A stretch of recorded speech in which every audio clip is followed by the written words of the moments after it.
नमस्कार विद्यार्थियों। सर्वोच्च न्यायालय के बारे में हम अध्ययन कर रहे थे। सर्वोच्च न्यायालय की सदस्य संख्या, उसकी नियुक्ति प्रक्रिया, उसके वेतन, भत्ते, संगठन इत्यादि के बारे में हमने अध्ययन किया। आज हम सर्वोच्च न्यायालय के जो क्षेत्राधिकार है उसके बारे में हम अध्ययन करेंगे।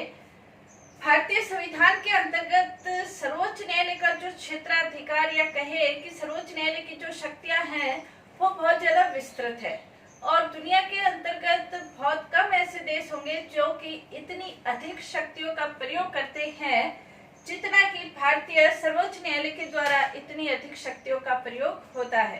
तो सर्वोच्च न्यायालय के द्वारा विभिन्न प्रकार के क्षेत्राधिकार के साथ ही उन्हें अन्य प्रकार की शक्तियां भी प्राप्त है, जिसका हम आज अध्ययन करेंगे।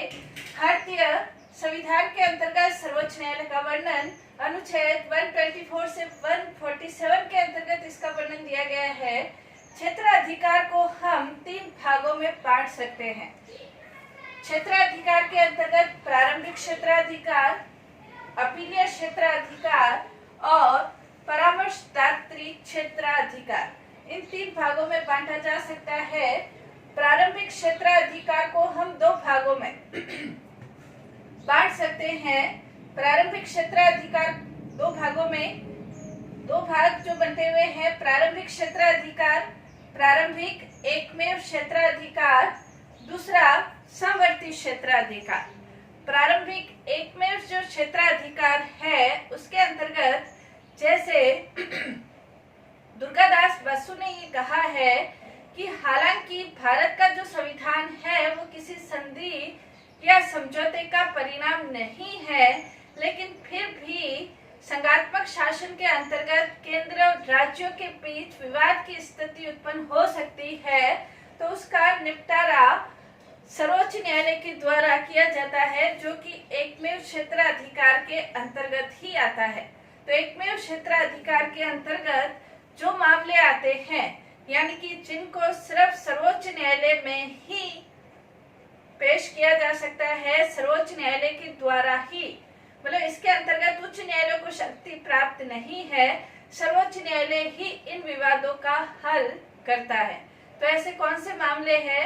संघ राज्य और 2 या 2 से अधिक राज्यों से संबंधित विवाद, संघ राज्य राज्य प्लस 2 या 2 से अधिक राज्यों के विवाद, या राज्यों से संबंधित आपसी विवाद। ये जो विवाद है ये सिर्फ सर्वोच्च न्यायालय के अंतर्गत ही आते हैं, यानी कि इसके अंतर्गत कोई नागरिक अपना विवाद सर्वोच्च न्यायालय में पेश नहीं कर सकता और न ही सरकार के विरुद्ध किसी भी प्रकार का मामला कोई नागरिक सर्वोच्च न्यायालय में पेश कर सकता है।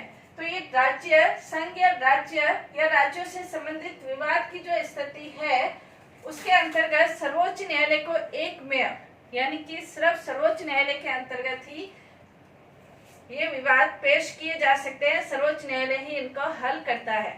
दूसरे जो प्रारंभिक क्षेत्राधिकार है उसके अंतर्गत समवर्ती क्षेत्राधिकार। समवर्ती जो क्षेत्राधिकार है ये सर्वोच्च न्यायालय और उच्च न्यायालय दोनों को समान रूप से प्राप्त है। सर्वोच्च न्यायालय में भी ये पेश किए जा सकते हैं और उच्च न्यायालय में भी पेश किए जा सकते हैं। ये जो विवाद है, जैसे मौलिक अधिकारों से संबंधित जो विवाद है वो सर्वोच्च न्यायालय में भी पेश किए जा सकते हैं और राज्यों के अंतर्गत जो उच्च न्यायालय है उसके अंतर्गत भी ये विवाद पेश किए जा सकते हैं। यानी कि समवर्ती क्षेत्राधिकार के अंतर्गत सर्वोच्च न्यायालय अपने इन अधिकारों का प्रयोग, क्षेत्राधिकार का प्रयोग उच्च न्यायालयों के साथ करता है। एकमेव में सिर्फ सर्वोच्च न्यायालय अकेला इनका प्रयोग करता है। दूसरा इनका जो क्षेत्राधिकार है वो अपीलीय क्षेत्राधिकार। अपीलीय क्षेत्राधिकार के अंतर्गत 4 प्रकार के अपीलीय क्षेत्राधिकार प्राप्त है, यानी कि इनकी अपील उच्च न्यायालयों से सर्वोच्च न्यायालय में इनकी अपील की जा सकती है। तो ये कौन से क्षेत्राधिकार है? संवैधानिक, जिसका वर्णन अनुच्छेद 132 के अंतर्गत किया गया है। दीवानी मामले, जिनका वर्णन 133 के अंतर्गत किया गया है। फौजदारी मामले, जिनका वर्णन 134 के अंतर्गत किया गया है। और कुछ विशिष्ट मामले जिनकी अपील सर्वोच्च न्यायालय के अंतर्गत की जा सकती है।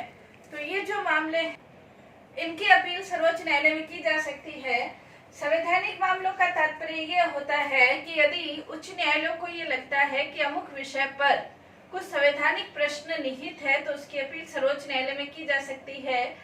यदि उच्च न्यायालय इस संबंध में कोई व्यवस्था नहीं करे, यानी कि कोई संवैधानिक प्रश्न निहित है और उच्च न्यायालय उसकी अपील नहीं करे, तो सर्वोच्च न्यायालय खुद भी संवैधानिक प्रश्नों से संबंधित ऐसे मामलों को अपने पास मंगवा सकता है।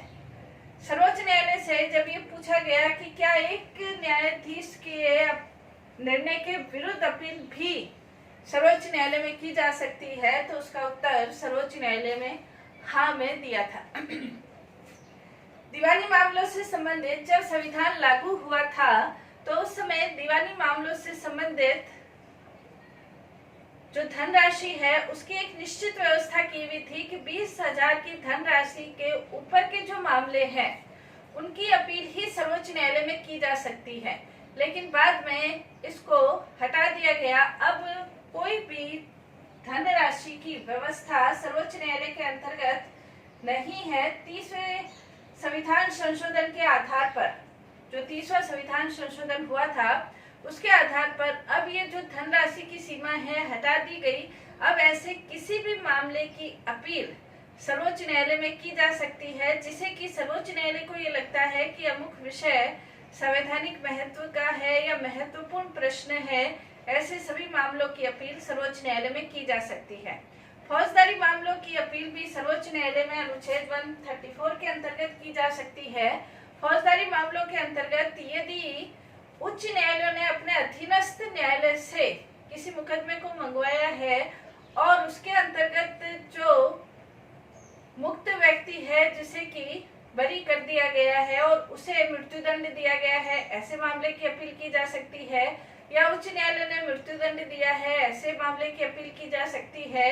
या लगता है कि कोई महत्वपूर्ण प्रश्न है तो उसकी अपील सर्वोच्च न्यायालय में की जा सकती है। तो फौजदारी मामलों से संबंधित अपील भी सर्वोच्च न्यायालय के अंतर्गत की जा सकती है। कुछ ऐसे मामले होते हैं जो कि इन तीनों अनुच्छेद के अंतर्गत, यानी कि संवैधानिक, दीवानी और फौजदारी, इन तीनों के अंतर्गत नहीं आते हैं। उस ऐसे मामलों को विशिष्ट न्यायालय या असाधारण मामले कहा है। ऐसे असाधारण मामलों की अपील अनुच्छेद 136 के अंतर्गत सर्वोच्च न्यायालय में की जा सकती है, जिसे कि सर्वोच्च न्यायालय को ये लगता है कि महत्वपूर्ण, सारगर्भित या संविधान से संबंधित कोई प्रश्न निहित है। तो ऐसे मामलों की अपील जो असाधारण है, विशिष्ट है, ऐसे मामलों की अपील सर्वोच्च न्यायालय के अंतर्गत की जा सकती है। तो ये 4 प्रकार के अपीलीय क्षेत्राधिकार सर्वोच्च न्यायालय को प्राप्त है। इसके अलावा सर्वोच्च न्यायालय को परामर्शदात्री क्षेत्राधिकार भी प्राप्त है। 143 के अंतर्गत, अनुच्छेद 143 के अंतर्गत सर्वोच्च न्यायालय को परामर्शदात्री क्षेत्राधिकार है, जिसे कि हम 2 भागों में बांट सकते हैं। एक वो क्षेत्राधिकार है परामर्शदात्री जिसके अंतर्गत 1947 से 1950, 1947 से 1950 तक देशी रियासतें और संघ राज्यों के बीच विलय को लेकर आपस में संधि हुई और समझौता हुआ। ऐसे मामलों से संबंधित परामर्श सरकार के द्वारा, राष्ट्रपति के द्वारा सर्वोच्च न्यायालय से लिया जा सकता है। दूसरे ऐसे मामले हैं जो कि सरकार को ये लगता है कि अमुक विधिक प्रश्न इसके अंतर्गत निहित है, तो ऐसे मामलों का परामर्श सर्वोच्च न्यायालय से लिया जा सकता है। इसके अंतर्गत संविधान के में ये व्यवस्था है कि जो 47 से लेकर 1950 तक देशी रियासतों से संबंधित संधि, समझौता संघ राज्य और देशी रियासतों में हुए हैं, उनसे संबंधित परामर्श देना सर्वोच्च न्यायालय के लिए आवश्यक है। लेकिन अन्य जो प्रश्न निहित है, विधिक प्रश्न निहित है, उससे संबंधित परामर्श देना सर्वोच्च न्यायालय की इच्छा के ऊपर निर्भर है। और जैसे बाबरी मस्जिद, ये जो विवादित ढांचा था, उसके अंतर्गत जब सरकार ने सर्वोच्च न्यायालय से परामर्श मांगा तो सर्वोच्च न्यायालय ने ये कह दिया कि ये पुरातत्व विभाग का कार्य है, मेरा कार्य नहीं है। तो सर्वोच्च न्यायालय परामर्श देने से इनकार कर भी सकता है और राष्ट्रपति को भी ये अधिकार है कि सर्वोच्च न्यायालय के परामर्श को वो माने या नहीं भी माने, ये उसके खुद के ऊपर निर्भर करता है। तो परामर्शदात्री जो क्षेत्राधिकार है, हालांकि अमेरिका के सर्वोच्च न्यायालय और कनाडा के सर्वोच्च न्यायालय ने इस सलाहकारी भूमिका में कार्य करना मना कर दिया था, लेकिन भारत के सर्वोच्च न्यायालय को परामर्श देता भी है और लेकिन उसके ऊपर बाध्य नहीं है। बाध्य 1947 से 50 तक के जो विलय से संबंधित हुए उसमें है, बाकी सर्वोच्च न्यायालय परामर्श देने के लिए बाध्य नहीं है। इसके अलावा सर्वोच्च न्यायालय को अन्य क्षेत्राधिकार भी प्राप्त है, जिसके अंतर्गत अभिलेख न्यायालय 129 के अंतर्गत सर्वोच्च न्यायालय को अभिलेख न्यायालय के रूप में भी मान्यता प्राप्त है, जिसका तात्पर्य यह है कि सर्वोच्च न्यायालय के जो निर्णय हैं वो उच्च न्यायालयों में प्रमाणिक रूप से रखे जाएंगे, यानी कि साक्ष्य के रूप में उसका उल्लेख किया जा सकता है। साक्ष्य के रूप में उसका उल्लेख किया जा सकता है, उसको प्रमाणिक रूप से रखे जा सकते हैं। एक तो इसका तात्पर्य यह है, दूसरा इसका अभिलेख न्यायालय का ये भी तात्पर्य है कि न्यायालय अवमानना की स्थिति में न्यायालय के द्वारा व्यक्तियों को दंडित भी किया जा सकता है, जिसमें जेल की भी व्यवस्था है, अर्थदंड की भी व्यवस्था है, यदि न्यायालय को ये लगता है कि उसकी अवमानना हुई है। अवमानना के दोनों प्रकार है, दीवानी अवमानना भी, फौजदारी अवमानना। दीवानी अवमानना का मतलब जब कोई व्यक्ति या संस्था न्यायालय के निर्णयों को मानने से मना कर दे, तो इसके लिए न्यायालय के द्वारा दंडित किया जा सकता है। फौजदारी मामलों के अंतर्गत अवमानना का तात्पर्य ये है कि यदि न्यायालय के किसी कार्य को कम आंका जाए, उसके विरुद्ध प्रचार प्रसार किया जाए या उसका गलत उपयोग किया जाए, तो ऐसे सभी मामलों के अंतर्गत न्यायालय को ये अधिकार है कि वो अवमानना के रूप में उसके विरुद्ध कार्रवाई करे, दंडित कार्रवाई भी की जा सकती है। तो अभिलेख न्यायालय का तात्पर्य न्यायालयों के जो निर्णय हैं वो अभिलेख के रूप में रखे जाएंगे और न्यायालय अवमानना भी नहीं की जा सकती है। अगर कोई करता है तो उसके विरुद्ध कार्यवाही की जा सकती है। सर्वोच्च न्यायालय को मौलिक अधिकारों के अभिरक्षक की भूमिका प्रदान की गई है, अभिरक्षक घोषित किया गया है। इसके लिए सर्वोच्च न्यायालय मौलिक अधिकारों की रक्षा के लिए 5 प्रकार के लेख जारी करता है: बंदी प्रत्यक्षीकरण, परमादेश, प्रतिषेध, उत्प्रेषण और अधिकार प्रसार। ये 5 प्रकार के लेख जारी करके वो नागरिकों के मौलिक अधिकारों की रक्षा करता है।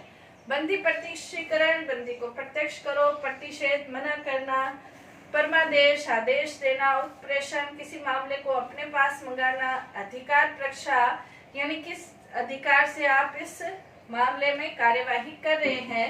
इस प्रकार के 5 लेख जारी करके सर्वोच्च न्यायालय मौलिक अधिकारों की रक्षा करता है, तो ये भी उसका महत्वपूर्ण कार्य है। नेक्स्ट है न्यायिक समीक्षा।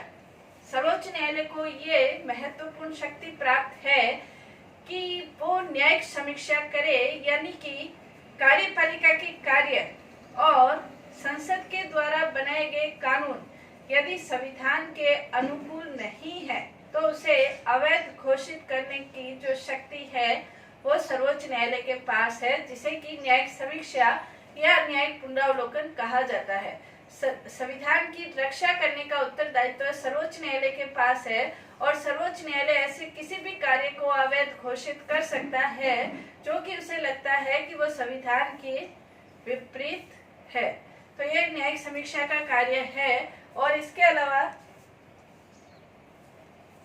राष्ट्रपति या उपराष्ट्रपति के निर्वाचन से संबंधित किसी भी प्रकार की विवाद की स्थिति उत्पन्न होती है तो उसका निर्णय उच्चतम न्यायालय सर्वोच्च न्यायालय के द्वारा किया जाता है।